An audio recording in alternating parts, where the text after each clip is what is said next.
আরাফের 96 নম্বর আয়াতে আল্লাহ বলছেন যে তোমরা যদি আমাকে ভয় করার নিয়ম আইন যদি জমিনে কায়েম করো, লা ফাতাহনা আলাইহিম বারাকাতুম মিনাস সামাই ওয়াল আরদ, আসমান আর জমিনের বরকতের দরজা খুলে দেবেন কে? আল্লাহ। যখন আল্লাহকে ভয় করার নীতি আইন আমরা রোজা কায়েম করতেছি, রোজা এই আদায় করতেছি, এটা কাকে ভয় করে? আল্লাহ। আচ্ছা, কেউ কি বলতে পারবে যে আমার অমুক আমার রোজা দেখিছে? হ্যাঁ, কেউ বুঝতে পারবে না।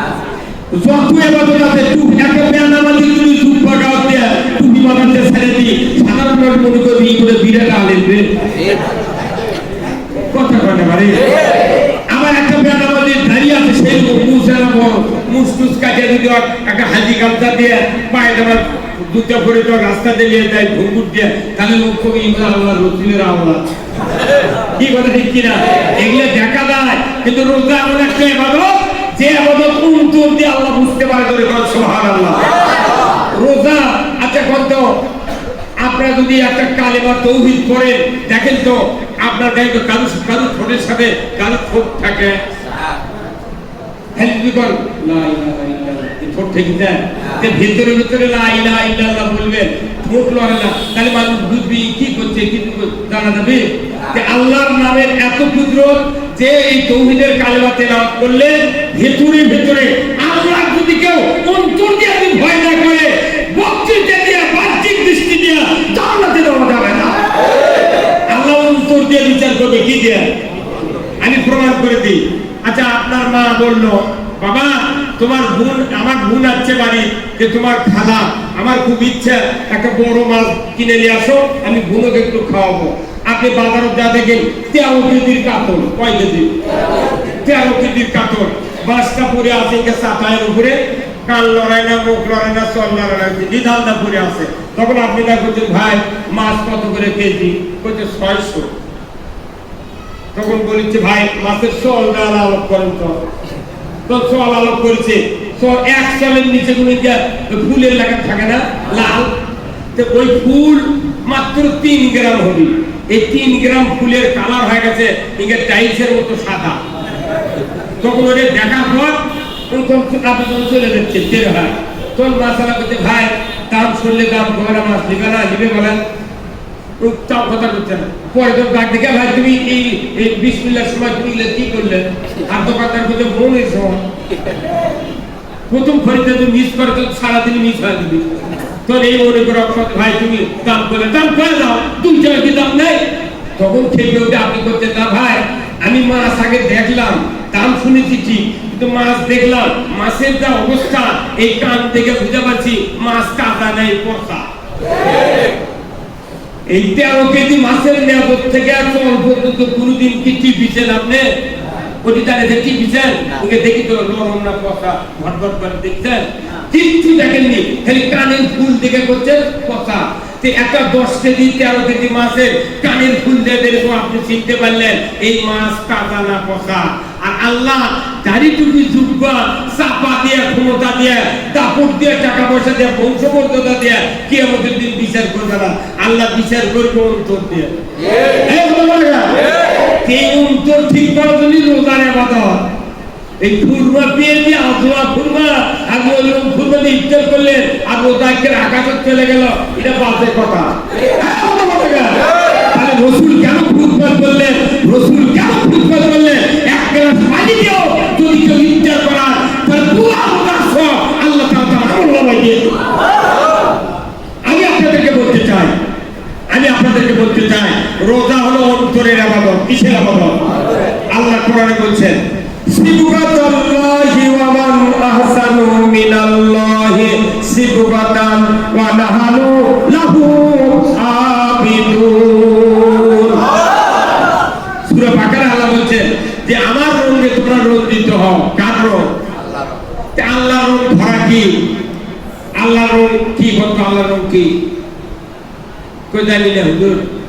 বাড়ির রং বুঝতে পারেন, চাঁদার রং বুঝতে পারেন, কাপড়ের রং বুঝতে পারেন। আল্লাহর রং হলো আল্লাহ নিজে পানাহার থেকে মুক্ত। উনি খান না, পান করেন না, কথা ঠিক কিনা?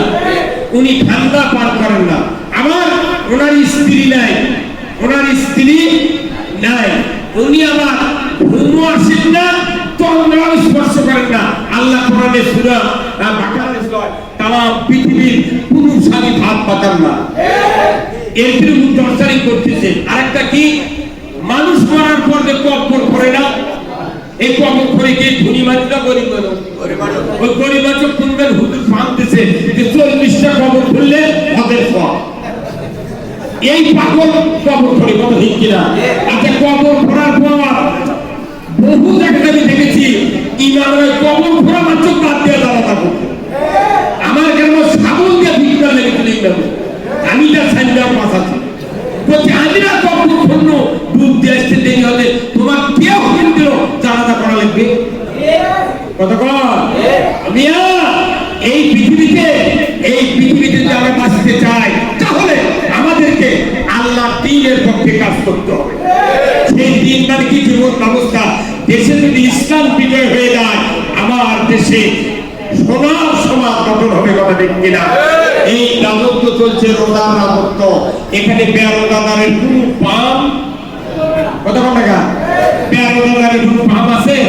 পাম নাই, এখানে রোজার রাজত্ব। সুদ যদি হারাম করা হয় তাহলে সুদ মুক্ত সমাজ গঠন হবে কথা ঠিক কিনা? চুরি যদি হারাম করা হয়, চুরির বিচার যদি কায়েম করা হয়, চুরি মুক্ত সমাজ কায়েম হবে। জানা যদি বিচার কায়েম করা হয়, জানা মুক্ত সমাজ হবে। এখানে ঘুষ মুক্ত যদি সমাজ গঠন করা হয়, ঘুষের রাজত্ব আর দেশে চলবে না কথা ঠিক কিনা? মেধার রাজত্ব কায়েম হবে। তাহলে এই হিসাবে আমি আপনাদেরকে বলছি, আজকে রোজাদাররা রোজা করে করে যেরকম নফসের সাথে যুদ্ধ করে সংগ্রামী হয়ে রোজার রাজত্ব কায়েম করেছি, এই রোজাদার যদি ইচ্ছা করে আগামী দিনে বাংলাদেশে কোরআনের রাজত্ব কায়েম করতে চায়, এই দুই হাত দ্বারা করা সম্ভব কি সম্ভব না? সম্ভব কি সম্ভব না? সমাজটাকে ইচ্ছা খালি বাহাদুর থাকবে ব্যালট, ডান হাতে থাকবে সিল, তিন দিকে সালাই একদিকে দুয়ার, খালি দেয় এমন কালে মারবে সিল। 4:30টার সময় সব নেতা বলাবি কথা বল না, 12টার সময় জানানো ছেড়ে দেবে, আর হবে না। ইসলাম এসে গেছে এই দেশে কথা ঠিক কিনা? এই জন্য আল্লাহ তাআলা কোরআনে বলছেন ইজা জাআ নাসরুল্লাহি ওয়াল ফাত ওয়ারাইতান নাসা ইয়াদখুলুনা ফি দীনিল্লাহি আফওয়াজা ফাসাব্বিহ বিহামদি রাব্বিকা ওয়াস্তাগফির ইন্নাহু কানা তাওয়াবা।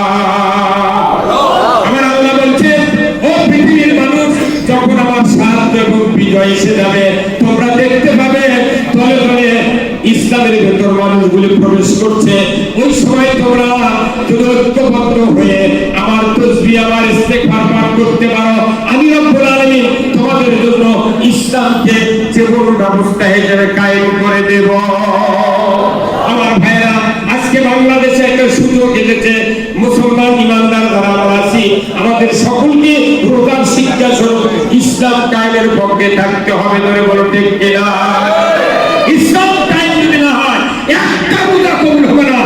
ওমাইয়াবতাগি গায়রাল ইসলামি দীনান ফালা ইউকবালু মিনহু ওয়া হুয়া ফিল আখিরাতি মিনাল খাসিরিন। ইসলাম ছাড়া অন্য কোন জীবন ব্যবস্থা, অনেকগুলি জীবন ব্যবস্থা বাংলাদেশে আছে মানুষের তৈরি করা। এই ইসলাম বাদ দিয়ে যতগুলি জীবন ব্যবস্থা আছে যদি আমরা এতদিন মেনে দেখেছি কোনো লাভ হয় না। আবার যদি মানি এই রোজা, এই নামাজ, এই উমরা, এই হজ আল্লাহ তাআলার দরবারে কবুল হবে না। তাই আসুন আমরা আগামী দিনে এই বাংলাদেশে ইসলাম বিজয় করতে চাই। এই ব্যাপারে আপনাদের মতামত আমি একটু জানতে চাই। আপনারা কি রাজি আছেন? কারা কারা রাজি আছেন? দুহাত কিনা লাগে না। লিল্লাহি তাকবীর, আল্লাহু তাকবীর। ইসলাম বিজয় করার জন্য আপনারা তুলসিয়া দুইটা সত্তা দেয়া শুনতে। ও ওই মানুষ সাধারণ গুলি খাচ্ছে আর মুন্সিরা আদিকে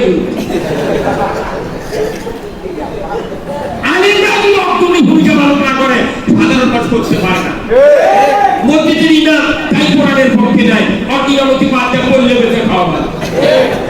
ওই বাঁচবে না তো মাথা দেখা যাই মসজিদের ইমাম হবে তাকে কোরআন বিধার পক্ষে থাকতো। দেখি না ইমামে যদি কোরআনের পক্ষে না থাকে মুক্তাদির খুশি নেই। ওই দিন উগলে ইমামে বান্ধে ছুরি আর মুক্তাদি জান্নাত হতো। এই আমরা তো চাপা মারিচ্ছি না, আমাকে মধ্যে এই আমল না থাকে আমাকে জিবে আর আগুনের কেজি দিয়ে ক্যাশ ক্যাশ করে কাটবি। এই কত টাকা এদের কোন বিশাল ক্ষতি আছে, এটি চাপা দিচ্ছি। যদি আসল কথা না করি, যদি কাম না করি, আমাকে জিভে কেটে ফেলবি। কথা ঠিক কিনা? হয় না? খুবই সাবধান এই বক্তৃতা করা। দেশে কামরা এটা মনে করছেন যে আজাদ গিলি টাকা পায়, খুবই ভালো। উনি কি মানুষ কাজে হুজুর এত টাকা কি করবেন? একটা সভা গেলে 11 ঘন্টা ব্যয় হয় আমাকে, 11 ঘন্টা। একটা মাহফিলে গেলে 11 ঘন্টা। জোহরের পর থেকে প্রস্তুতি নিয়ে একবারে আসর পরে গাড়ি চললে, কিংবা ঠাকুরগাঁ গেলে সকাল 8টায় গাড়ি চলা লাগে, 8.5 ঘন্টা গাড়ি চালানো লাগবে। 8.5 কত হয়? 17 ঘন্টা। দূরে গেলে, কাছে হলে 11 ঘন্টা, আর দূরে হলে 20 ঘন্টা লাগে সবার থেকে ঘুরে আসতে, যাতে আসতে। আমরা রাত জায়গার টাকা নিই, গাড়ির ভাড়া নিই, বক্তৃতার টাকা নিই নে।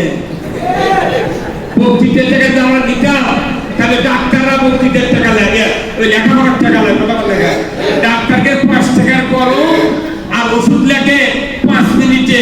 রুগীটাকে একটা 700 টাকা ভিড়ি, 5 মিনিটের মধ্যে দেখে ওই 5 টাকার কলম দিয়ে খালি 6টা ওষুধের নাম লাগে, লেখা 700 টাকা দিই।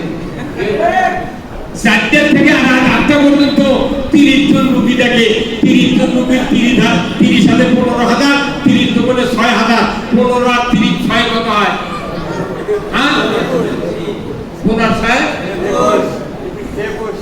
21,000 টাকা পাচ্ছে 4টা থেকে রাত 8টা পর্যন্ত। আর একটা সিজারের রুগী যদি হাসপাতালে যায়, ক্লিনিকে যায়, আধা ঘন্টার মধ্যে পেট কেটে সোলবার করে, আধা ঘন্টার মধ্যে 22,000 টাকা। কত টাকা? আবার একটা কিডনি, একটা কিডনি রুগী হতে ডায়ালিসিস করা লাগবে, 15 মিনিট লাগে, 1,10,000 টাকা। ওপেন হার্ট সার্জারি, যদি হার্ট ব্লক হয় তাহলে এই জায়গায় অপারেশন করে, এই পুরোতে জায়গায় অপারেশন করে, মাত্র 15 মিনিটে 1,10,000 টাকা। আর আমি 18-20 ঘন্টা কামাই করে 14 লাখ টাকার গাড়ি, আমার সাইডের ভেতর তুলতে লাগে 1.5 লাখ টাকা। এই ভগবান টাকা তোমরা দেখো যে তুমি আমাকে বক্তৃতার হিসাব করো, তোমাকে মাদ্রাসা দিয়েছিল বলে যাচ্ছিল আমাকে তোমার মুখস্থ করতে ঘাড়ে রক সেন হয়ে গেছে। আর আমি যখন মাদ্রাসা পড়ছি তখন মাদ্রাসাতে খেজুরের পার্টি ছিল, খেজুরের পাতার পার্টি, আর ছিল ওই দুধের খেতা বালু ছিল, ময়লা হয়। হ্যাঁ, 5 চুল কেজি হচ্ছিল 80 পয়সা দিয়ে, প্রতি বছর চুল কেজি হচ্ছিল 80 পয়সা। চুলকে আমি দেখেছি 10 কেজি করে গোস্ত ফেলে দিচ্ছে। এই বড় টাকা 10 কেজি করে গোস্ত ফেলে দিচ্ছি। মানুষের দেহে 1 কেজি বাসের দাম হলো 6 লাখ টাকা। 1 কেজি মনে করেন 1 কেজি হচ্ছে 2টা কিডনি, 1 কেজি দাম হলো 6 লাখ টাকা। 3 লাখ 6 লাখ টাকা, 6 লাখ টাকা দাম। তাহলে 1 কেজির দাম কত হচ্ছে? 1 কেজির দাম 6 লাখ, তাহলে কি হচ্ছে বল? তাহলে 10 কেজি গোস্ত চুলকে ফেলে দিয়েছি 1 বছর, 7 লাখ টাকা কেজি। মানে সেগুলো চুলকে ফেলে দিয়ে লেখাপড়া শিখেছি।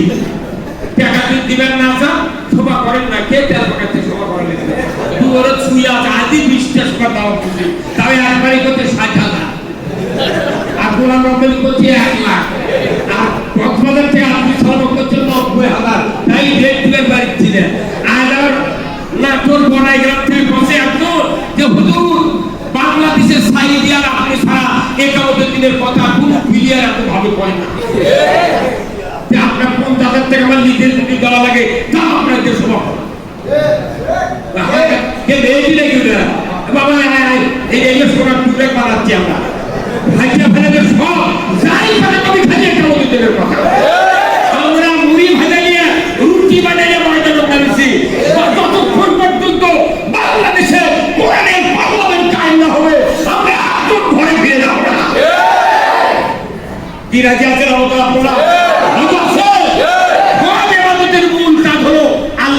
বাংলাদেশে চালু করা, আমরা কারোর বিরোধিতা করবো না। সবাইকে আমরা দেখেছি একবার কোরআন দেখে এটাও যদি ফেল করে তুই করে দিয়ে দেবো। কি কথা বলতে কিন্তু ওরা জানে এটা যদি আসে আমাকে খাওয়া নেয় নাই, চেয়ারম্যান নাই, মন্ত্রী নাই, কেউ নাই, মাত্র 6-7 জন লোক ফাঁসি দিয়ে মারলো, আবার 10-12 জন ফেরত তুলে মারলো। তাহলে এগুলো কি হচ্ছে? কারণ কি? এরা যে কাম করছে। ওই জন্য আমাদের দেশের একটা দলের নেতা বলেছে যে জামাত নলেজ, খুব বেশ নলেজ আলা লোক তৈরি করতেছে। আমাদের মধ্যে নলেজ আলা লোক নাই দেখে আমরা তাদের সাথে মোকাবেলা করতে পারতেছি না। গত পরশুদিন ফেসবুকে একজন বলেছে যে জামাত শিবির আন্দোলন করে এই দেশ থেকে স্বৈরাচারী সরকার তাড়ালো, তারা তখনই যদি 5 তারিখে ইসলামী রাষ্ট্র ঘোষণা দিত তাহলে তারা মোট জনগণ তাদের পক্ষে আসে। কিন্তু ওনারা এত গণতন্ত্রে বিশ্বাস, এত মানুষের সমর্থনে বিশ্বাস, যার কারণে এত বড় একটা চাহিদা বাদ দেয়া ওনারা নির্বাচনের মাধ্যমে ক্ষমতায় যেতে চান। বড় ধরনের একটা প্রাক্তন অফিসার বলেছে যে আমরা আগামী দিনে সব টাকা শেষ, এদেশের মাটিতে ইসলাম পেতে চান। সকল মহল, শিক্ষিত মহল, শ্রমিক মহল, ভ্যান চালক মহল, মৌলবীরা, ইমামরা, শ্রোতারা সব আজকে চিন্তা করতেছে সব টাকা শেষ, আগামীর বাংলাদেশ ইসলাম দেখতে চায়। আমি আপনাদের সামনে যে কথাগুলি বললাম সব কথার মূল এক কথা হলো, ইসলাম যদি বিজয় না হয় আমাদের কোনো ইবাদত আল্লাহ কবুল করবেন না। কোরআন শরীফের বক্তব্য। আসুন না এদেশের মাটিতে আমরা ইসলাম বিজয় করে সকল মানুষের মুখে, ঘরে, দরজায় আমরা হাসি ফুটাতে চাই। আপনারা কি আমার সাথে একমত আছেন? এই কথার সাথে একমত হওয়া মানে আল্লাহর কথার সাথে একমত হওয়া। নবীর সাথে যারা একমত ছিলেন তারা জান্নাতে গিয়েছে। আল্লাহর মতের সাথে, কোরআনের মতের সাথে যারা একমত থাকবে তাও আল্লাহর সাথে, আল্লাহর নবীর সাথে জান্নাতে যাবে। আল্লাহু আকবার। সবাই আমার জন্য দোয়া করবেন, আল্লাহ যেন জীবনের শেষ মুহূর্ত পর্যন্ত দ্বীনের উপর টিকে থাকা তৌফিক দেয়। আমি